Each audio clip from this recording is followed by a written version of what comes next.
Just another day and another lawn renovation here at the Turf Culture household. So as you can see behind me, I have a green peach fuzz going across my lawn.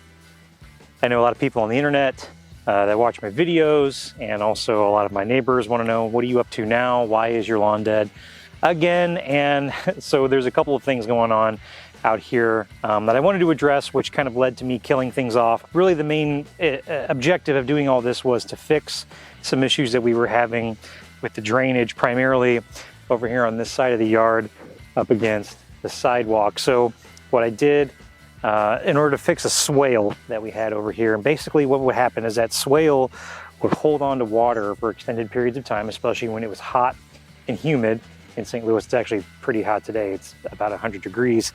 But this area in particular used to hold a lot of water. And what would eventually happen is that you would see some fungus arise right there because the water just really didn't have a place to drain.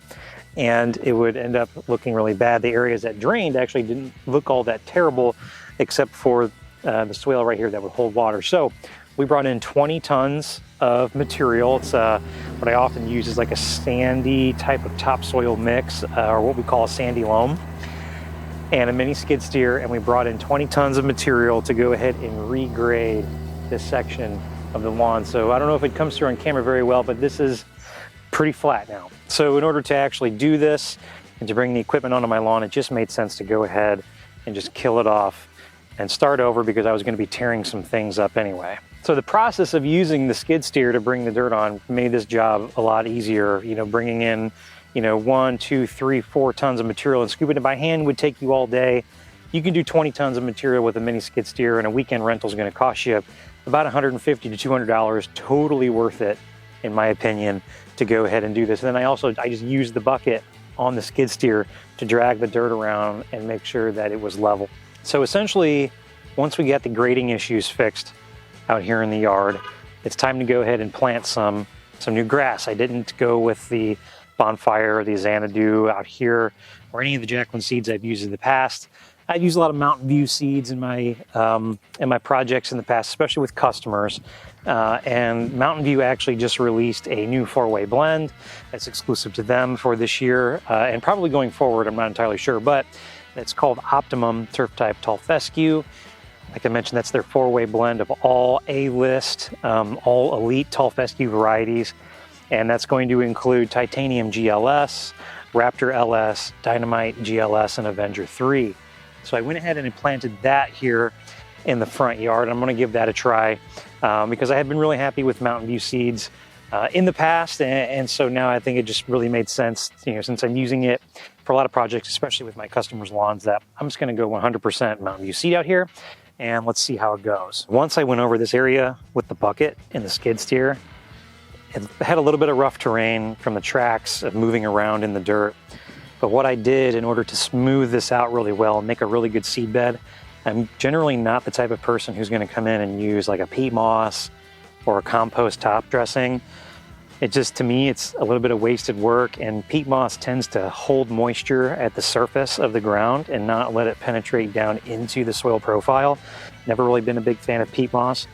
But what I used in order to make the seed bed nice and smooth and create kind of a loose medium on the top for the seed to get in and stay put, was I just used something called a drag harrow.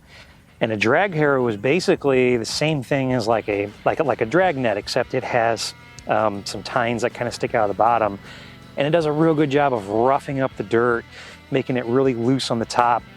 The folks over at Vever, or however you say it, sometimes I tend to mispronounce things like that, but the folks at Vever sent me, because I requested one from them, but they sent me a drag harrow to try, and I really, really liked it. You can pull this by hand, or you can hook it up behind just like a John Deere mower like I did. And if you pull it around a whole bunch of times, it creates a really nice seed bed for you to work with as you're wanting to incorporate your seed down into the ground. And then I also wanted to try, because I broke my old leveling rake.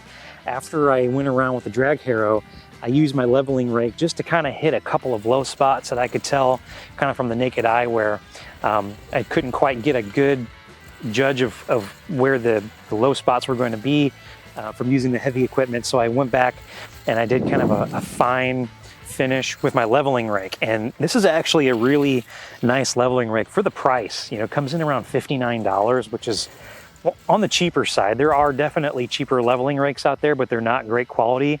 This one's made out of all steel construction. It has a green powder coating on it. And overall just looks really nice. Did great for me. I have no complaints about using this so far. I use leveling rakes a lot here on my property.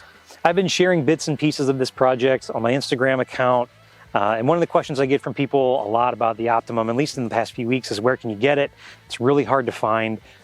Your local Advanced Turf Solutions location is going to carry it. If you don't have an Advanced Turf Solutions location near you, I did put some of my own inventory on Amazon. I'll put a link to that in the description below, so you can go find that. If you want to purchase a bag of that, you can find that on Amazon. It is a limited quantity though, because it is my own personal inventory, and I don't have a ton of it, and I don't know when I'll be able to restock it. So if you're interested and you want to go look at that, visit the description down below and you'll be able to find some information on Optimum Tall Fescue. But that is essentially what we decided to do out here. And I seeded this at a rate of 10 pounds per 1,000 square feet. That is about as heavy as you want to go on a renovation. You do not want to go more than that. What's going to end up happening is you're going to overcrowd your lawn. It's going to look great during the fall that you plant it, but going into the spring, overcrowding is going to cause a lot of issues with fungus and just the maturity of the plant. There's not enough room for the plant to spread and grow and mature.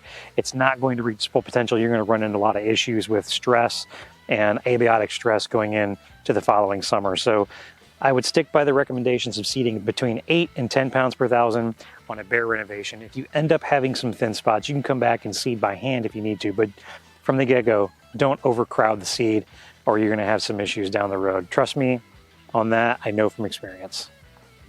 So far, I am really impressed at 8 days in that I have this much ground cover with tall fescue. Now, a lot of that is because of how warm it's been. The soil temperatures are really warm. You want soil temperatures somewhere in the 70-degree range for optimal germination and establishment. But the other part of that is watering. So I do have an in-ground irrigation system. If you do not, you're going to need to get that ironed out, and you want to have a game plan going into it. If you do not water this appropriately, you're not going to get the same type of performance and the germination rates that you're going to see from this. Now, on the seed tag for Optimum Tall Fescue, it does say that there is a 90% germination rate, which is really good, but none of that matters. If you're spending this kind of money on seed and you're looking for those types of results, none of that matters unless you actually follow through with the cultural practices. So making sure that you water appropriately and run your system a couple of times a day. For instance, I run my irrigation system 3 times a day at 10-minute intervals. If I see things are starting to get real saturated and I have some water setting on the ground, I'll back that off a little bit. For the most part, for the first week, I really want to keep this ground wet and moist so that you get quick establishment and quick germination. And I promise you, within 4 to 5 days, you will see some activity. And once you see it come up, then it's just a matter of making sure that you keep this ground moist for another week or so. And then you can transition back into your normal irrigation schedule. Once the shoots start to get a little bit of footing underneath them and they get a root in the ground, you're going to want to water more deep and less shallow so that the roots can actually have a chance to develop down into the ground.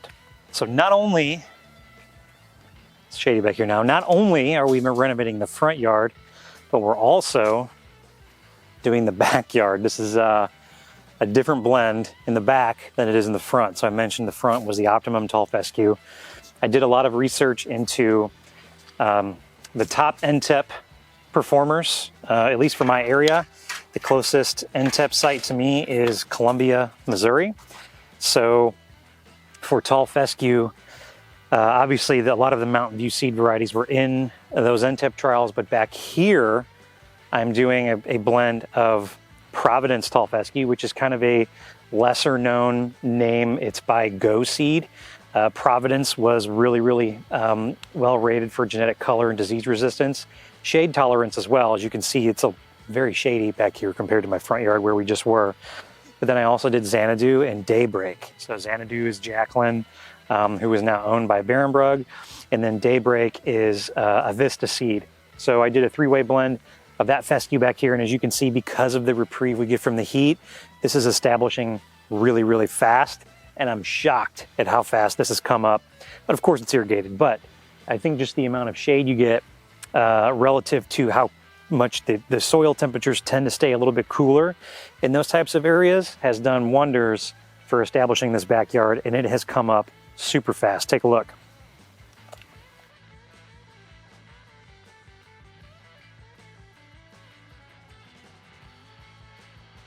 Now, because it's only been 8 days, I'm not really walking on this yet, but we decided to go ahead and renovate the backyard too, because we had a couple of projects back here, like these garden beds we did with the trellis, and then I did this little stock tank pool.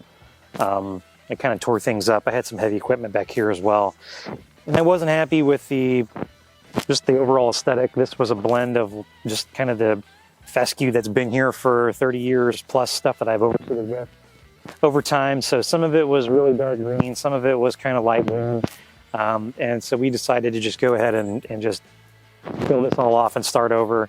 And so far things have been going pretty well back here. So I'm going to keep doing some regular updates on this grass renovation project. I've never done an entire property here, just the front yard a couple times. This is my first time renovating the backyard, so I'm sure there will be some surprises at some point. However, I'm pretty impressed with how well this backyard is getting established so quickly. But again, it has to do with just timing, warm soil temperatures, and plenty of water to make sure that you get this established and it all comes up evenly. So if you're someone that likes to purchase seed online, some people like to find it locally. I'd say most of you probably enjoy the convenience of online ordering. Almost all of the varieties I'm using here, you can buy separately at United Seeds. So the Xanadu, Providence, pretty much everything I'll link up for you for the seed varieties here in the backyard. All of these seed varieties are top NTEP performers. I was able to get my hands on samples of all of these varieties earlier in the year, and I chose them because of the relevance of how they performed on the NTEP trials that were closest to my area, which I mentioned was Columbia, Missouri. And so, of course, if I'm going to go do the effort of renovating my entire lawn, I only want the best possible seed I can get. So I chose all of the top NTEP performers, with Mountain View going in the front yard, and then kind of my own blend here of the Xanadu, the Providence, and the Daybreak here in the backyard. So I can tell you firsthand, and you can see behind me, that was a good decision, because I'm getting really great results right now from everything that I'm seeing from this establishment. So if you want to find those, I'll link everything I've got and all the seed that I've purchased and received from United Seeds down in the description, so you go do your own independent research. I think Twin City Seed may be exclusive to some of these. I'm not quite sure. I'll have to go look. But if you use the coupon code TURF10 at United Seed, that will get you 10% off all of your purchases. If you want to buy, each of the optimum tall fescue varieties, by themselves, you can certainly do that, save 10%, or you can buy these varieties and save 10%. But essentially, I don't really get a commission or anything like that from the United Seed people. They send me seed from time to time to do trials on in exchange for videos. They don't pay me, but I did ask if I could provide a coupon code to the followers if they want to go on and buy some seed. So there you have it behind me. So I'll link all this stuff for you. Now, when it comes to fertilizing new seed, I don't always fertilize. In fact, I never really fertilize when I put seed down, because you put the fertilizer in at the same time. The seed essentially already has everything it needs to get going. It doesn't need any additional fertilizer. I like to come back 2 weeks after I see some germination and some green, like that fuzz that's going on. I give it a 2-week window from there, and I go ahead and fertilize from that point. One being because, as I mentioned, the seed doesn't really need it initially. And two, once it cools down a little bit and you're kind of in your optimum growth window, that's the best time to fertilize for the fall. So I'm going to hold off for about another week or so to get some fertilizer down. Plus, I don't really want to walk on this yet. But overall, super happy. Thanks for following along. If you have any questions about any of these seed varieties, let me know. If you have any questions about the Mountain View seed stuff, I can get you in touch with some of the people at Mountain View Seeds to answer any of your questions that you have. So thanks for watching. I appreciate you tuning in. Don't forget, hit the like button, subscribe, and don't forget to leave me a comment in the comment section. Thanks for watching. I'll catch you in the next one.